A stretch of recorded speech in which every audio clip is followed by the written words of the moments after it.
Hello and welcome to the Handicapable Black Woman Throne Room.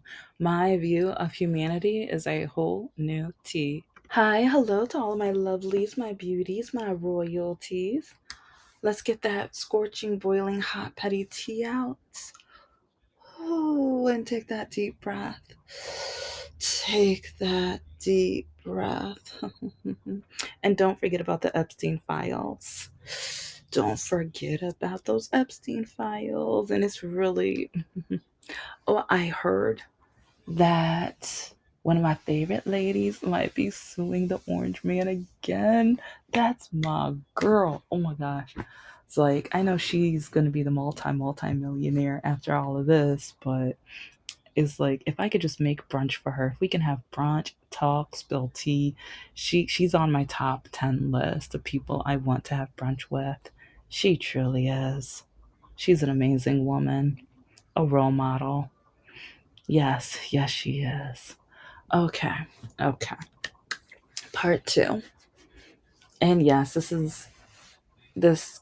is from an email, but it's just to me it just shows the selfishness of men. Don't forget to check my Patreon because some people might be like, she acts like she's been such through so much. She acts like, yeah, look at the racism, the sexism, the ableism that I go through. And then the river of racism. Yeah.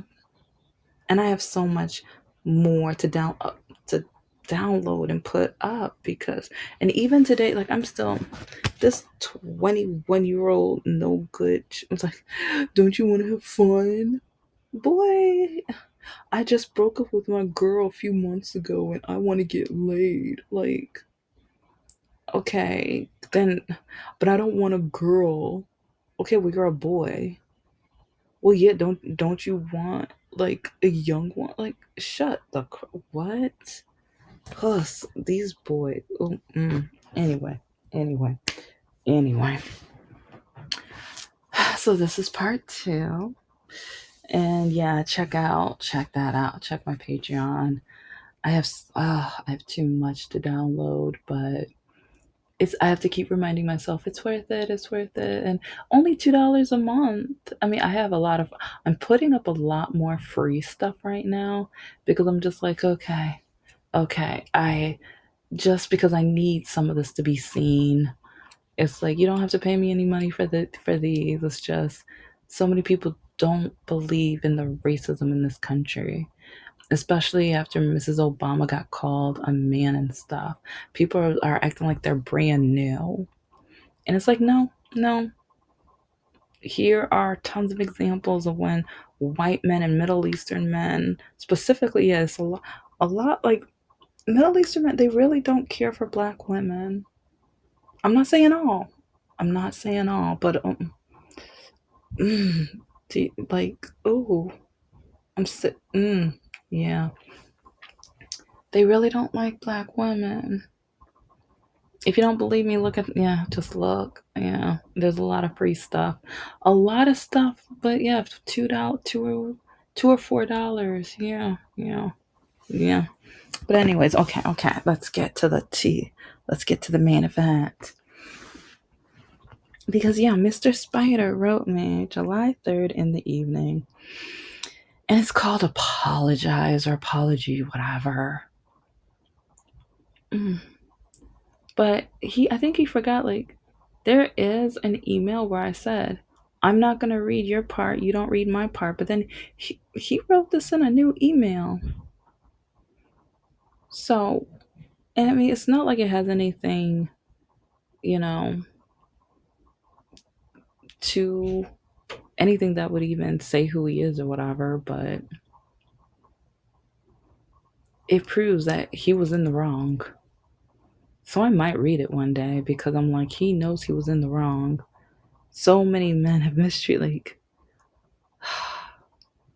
because Mr. No Heart, I like people are like, but you broke up with Mr. No Heart when he doesn't go to my mom's funeral, and he blamed that on race. But he knew I was black from the beginning, and even Mr. Spider, he knew I was black from the beginning. But their other relationship, he did say some borderline, like, oh yeah, the night he asked, "Can I say the N word?" What? You don't even know. Like, I think I was at the kitchen sink or on the cutting board because we were making dinner, and he looked right at me, asking if he could. And he didn't say N word. He said the N word, and I just remember turning and looking at him. Excuse me. Then he asked if he could say the W word, and I'm just like, ooh, like, I wish I would have said, yeah, call your ex-wife that. See how that goes. See how that goes. Oh, I would have. Oh my gosh! Now, oh, I would have loved it. Anyway, I would have had popcorn. I'm like, I want to sit. Yeah, I want a front row when you do it. Yep. Try it. Yep. Try. Uh huh. Yeah. Oh yeah. I'm gonna be back here. Yep. Distance. Yep. Try it. So, but anyway.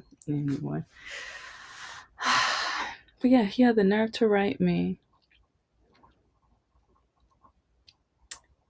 base the entire relationship off of a lie.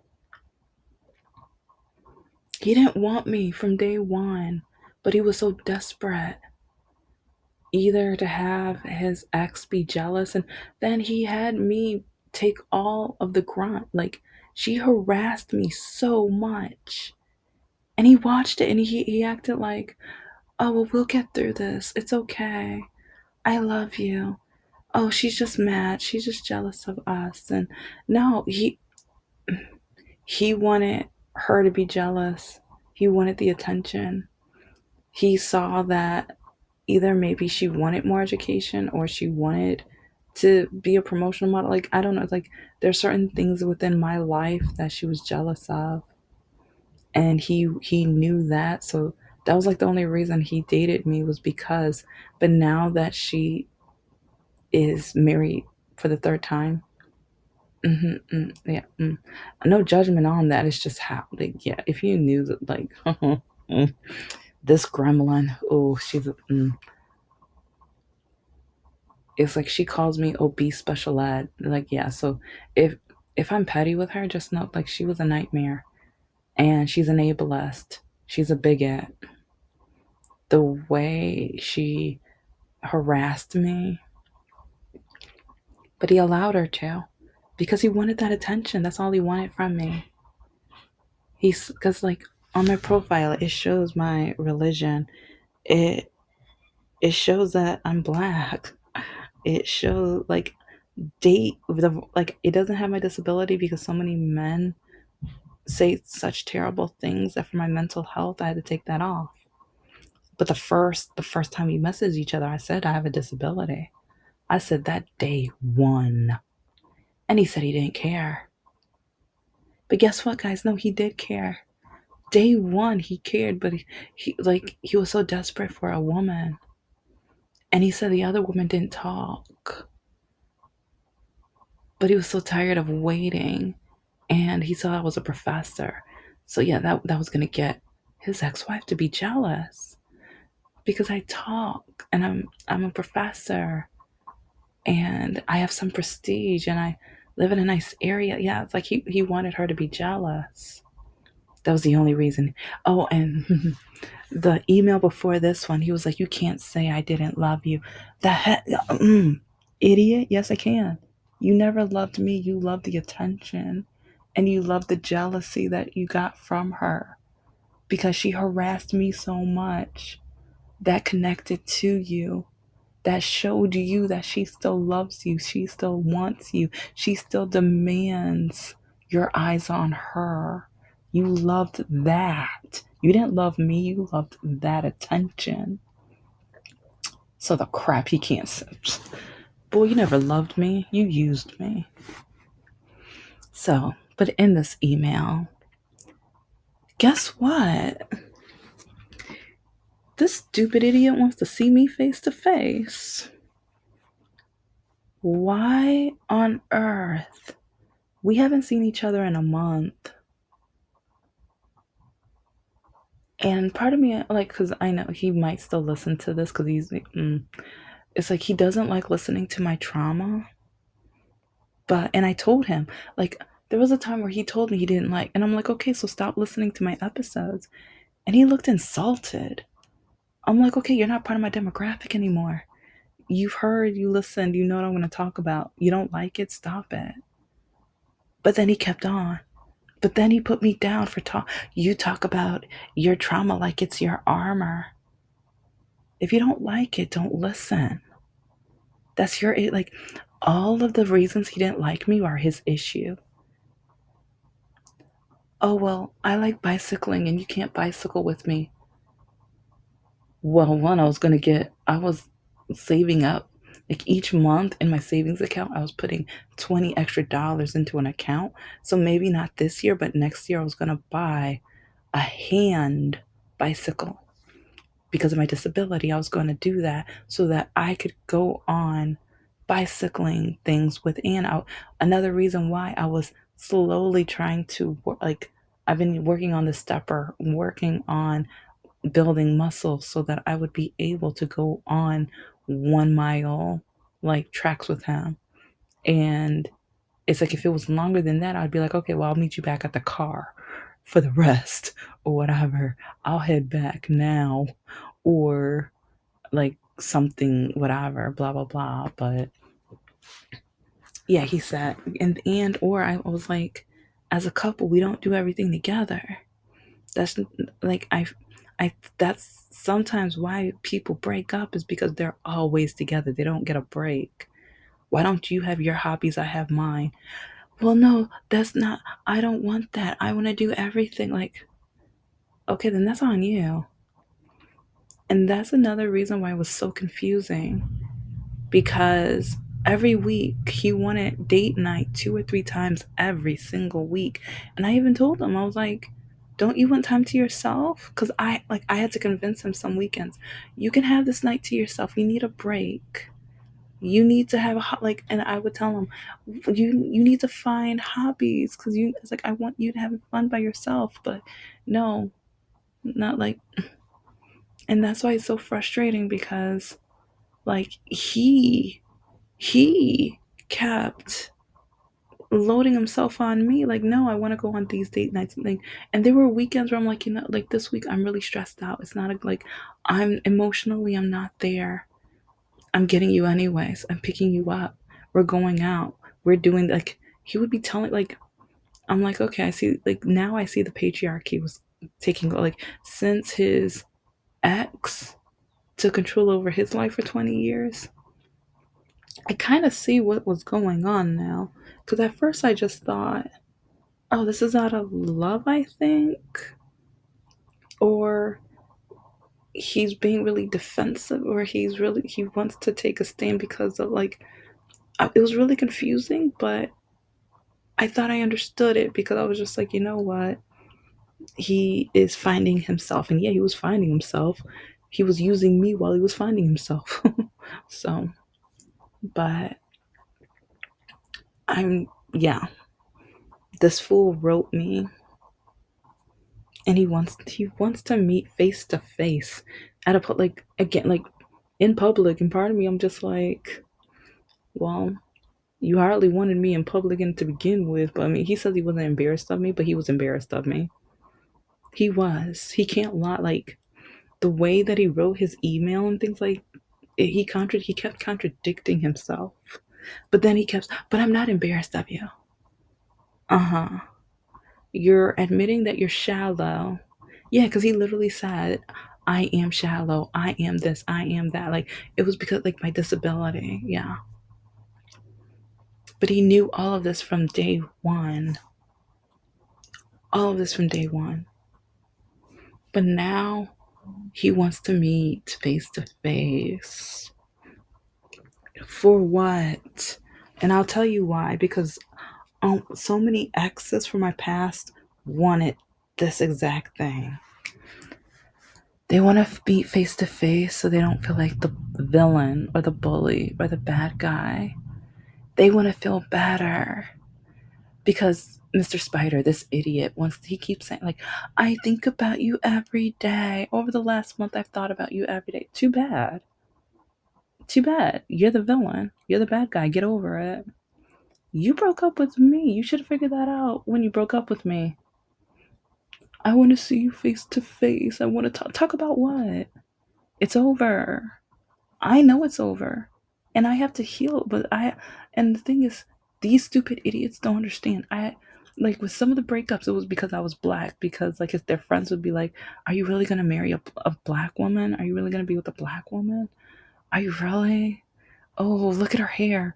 What kind of hair are your kids gonna have?" So I already had to deal with that. Yeah, and that no good gremlin. Yeah. Anyway, but then with my disability, do you really want a wife that's gonna be like, oh, it's like, really? At least you get good parking. At least you're gonna get this benefit. But when you get older, are you really gonna want to handle like, even though it's like my doctors have been, especially, they want to know how I lasted so long with my knee. Like they don't like, if you only knew how damaged my knee was, and no, like doctors from my past, like they didn't listen to me. They kept telling me to walk it off. But then once they saw, like, my surgeon left the emergency room, the surgery room or whatever, the procedural room, to go and tell and ask my father and sister, how on earth did she walk on this leg for as long as she did? It's like her knee is hurt so damn, like she was saying how damaged my knee was. It's like she was emotional. Like I don't, well, my sister said she looked a little emotional because she could not believe how damaged my knee was. And it's just frustrating because men keep, like, men get mad when I don't trust them and when I'm guarded, and they get upset with me. I'm not like every other man. I'm not like, but then they, like Mr. Spider, from the first time, he was just like, "Oh, well, I'm not like that. Oh, no, I would never do that. Oh, who cares about your disability? I don't care about your disability. Valentine's Day.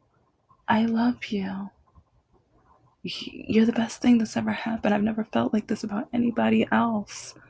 It's like you're so welcoming, and you're like, cause yeah, he said so much stuff on Valentine's Day. Even late January, he was saying like, I can't believe I found a woman as open as you. It's like your heart is so big, and it's like you're so amazing. Yeah, all this crap.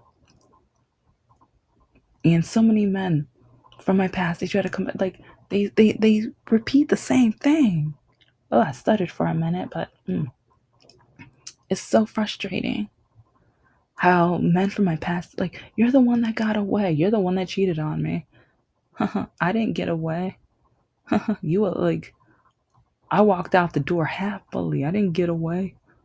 Nah, you cheated on me. You showed me that you were never going to be good enough for me. And, or you broke up with me because my walking was getting worse, because some of them was before my diagnosis, before my surgery, but then some of them, they keep looking me up on social media, and some of them are like, oh, well, now that you're diagnosed, now that I know, like, because some of them thought I was lying about my disability. They thought I just wanted attention, especially like they were like, what did the doctor say? Well, the doctors say I'm lying, I'm making it up, I want attention.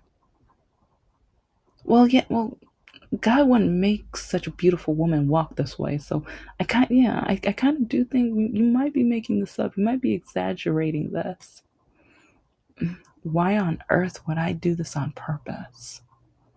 But then I keep thinking about those basic white women who keep pretending they have cancer. Oh no, okay. There's a black woman that's in one of the documentaries that I've watched. She was pretending, I don't think it was cancer, but she pretended she had something. So, but there's a lot of white women who's been doing this lately, and they don't know how hurtful that is for the disabled community. Women like them that make doctors look at me and they think I'm lying to the point where I can't walk anymore and I my leg locks. So then I have to have surgery and I have to have countless tests, and doctor while each test comes back normal, doctors are still blaming me and telling me it's my fault because test after test after test after, like, you do not know how much money I had to spend on tests. I had to spend almost every dime I saved for tests. But then all of a sudden, I find out I was born with a disability. Then the doctors shut the crap up. They get quiet. They're like, oh, you weren't making it up. Oh, you didn't do this to yourself. Oh, this isn't your fault. But then men in my dating life keep treating me like I caused this to myself. I did this to myself. I am to blame. They pretend they don't have a problem with my walking until they get what they want. Some of them, I'm like a fix for them because they're used to the toxic relationships. So for me, I'm like that sunny day. They just need that sunny day for a little. Like, they're ready for the rain after a while. They're ready for the thunderstorm or hurricane. But, they just need a little bit of sun. But then some of them, they get tired of it and then they want the sunny back. That's when they call me. That's when they text me. That's when they track me down. Even some of them, they even create LinkedIn profiles just so they can contact me because I blocked them in every other type of profile. Do you know how many men have done? I think that's happened. I want to say 4 times where they've literally created a LinkedIn account just so they can talk to me. But then people keep blaming me for being single, for never being married. Thank God, thank God I've never been married. Because men only want to use me. Men don't like me or care about me. And then one of the church guy from years ago, it's like I broke up with him because, like, he didn't have goals. He'd had, like, no. He jumped when my dad said jump. I'm like, what the heck? No. But then in order to get me back, he dated a woman who borderline obsessed with him because he thought that was going to make me jealous. And throughout my life, like a lot of men, they do me wrong or they cheat on me or whatever, but then they try to come back in my life and then they try to make me jealous. I'm not the jealous type.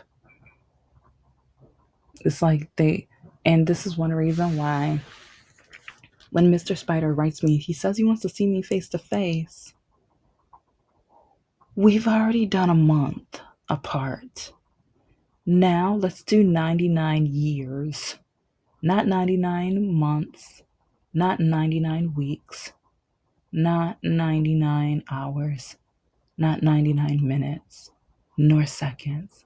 99 years. Yes, that means I never want to see him again. That means, like, even after I pass away, there's still some years where, boy, you better not get near me. And he doesn't believe in heaven or hell, but yeah. And so far, I think I've lived a good enough life where I'll be in heaven. But I mean, yeah, if I meet him in hell, yeah, it is what it. He still got to wait. He still got to wait. But he only wants to see me because of his selfish reasons. He wants to feel better about himself. Because it's not going to do anything for me. It's not. It's never. Men keep wanting to see me for their selfish reasons. They want to get back with me, or because some of them, they realize, she was a good woman. She can't walk right, but yeah, she tried to make sure my birthdays were special. She tried to make sure blah blah blah blah blah whatever. Oh, she remembered I loved this type of sport or game, so she texted me. Oh, it's like, are you gonna watch your game? Are you gonna do this? Or, oh, she knows my favorite food, so when she sees they're on sale at a store, she'll text me because she knows I'm gonna be going grocery. Like, those are the type of things I do. And when the next women don't, they start realizing, yeah, she does have a disability, but, and then some of them, they just like this idiot, because I told Mr. Spider from the very beginning we should just be friends. Fine, because I noticed like we do have some things that I don't meet his standards, and so I kept telling him we should be friends. But then he deleted all the dating apps. He was like, "No, I want to be with you." He kept he kept doing all of the things. Like, I never pressured him. I never begged him. I never sat like, I was ready to just be friends with him because I was like, he's a very smart guy for like, yeah, I'm a sapiosexual, but I want smart friends. It's hard to find smart friends. It's hard to find people that you want to talk to for hours at a time. So I was ready to be his friend. And but after we broke up, he said 2 weeks from now we can be friends. What in the actual blank? I'm a Christian woman, so I won't swear, but that's what I was, because I remember in the car, I keep asking him to take me home. And then I'm like, block me on everything. I'll block you once I get home. He told me no, because in a couple weeks we were going to be friends. What the actual blank? How dare you? How dare you? And then, even at the end of his last email that he wrote me, even if not, I hope the best for you. No, you don't hope the best for me. For those 5 months, you were selfish and conniving and despicable. You don't wish the best. Like, no, you feel so guilty because you used me. You know, you used me. You took advantage. You did anything and everything you could so you could feel better. So you don't want to look like the bad guy. So, of course, you're going to end it like that. Since you're basically getting rid of me, since you're done with me, now you want the best for me. While your ex wife was verbally attacking me and literally following me on social medias and things in order to harass me, you think, yeah. But now you don't care. Like, oh, you want the best for me. Stop lying to yourself. Stop lying to yourself. You're despicable and terrible and awful. Remember that. You have the nerve to say that to me now. You used me on purpose. You used me on purpose. You were selfish. You knew I would never met your dating standards, but you did that because you were desperate for someone to talk to and to be kind to you and treat you like you've been wanting to be treated, because you have an ex-wife that literally treated you like a pet. So this fool had the nerve to write me, and he wants to meet me. Why? We had no reason to ever see each other again. It's like he keeps up, like, okay, you apologized. Do I take your apology? No, I don't. I think it's a lie like everything else. He lied. All he did was lie to me. Like, he literally admitted that almost everything in our relationship was a lie. But then he said I'm not allowed to say he didn't love me. Like, what the, what? Boy, bye. Literally, goodbye. Despicable, awful, terrible human being. I try, like, if you listen to the episode, I was trying to have a big surprise for him finishing college. I was trying to do so much to uplift him while he's literally figuring out how to be done with me, because he was done with me. He used me enough. He used me enough. He does not get to see me ever again. 99 years and counting. Thank you so much for listening to the Handicapable Black Women Throne Room. I am a woman, I am of color, and I am handicapable. But most importantly, I am human and you're human too.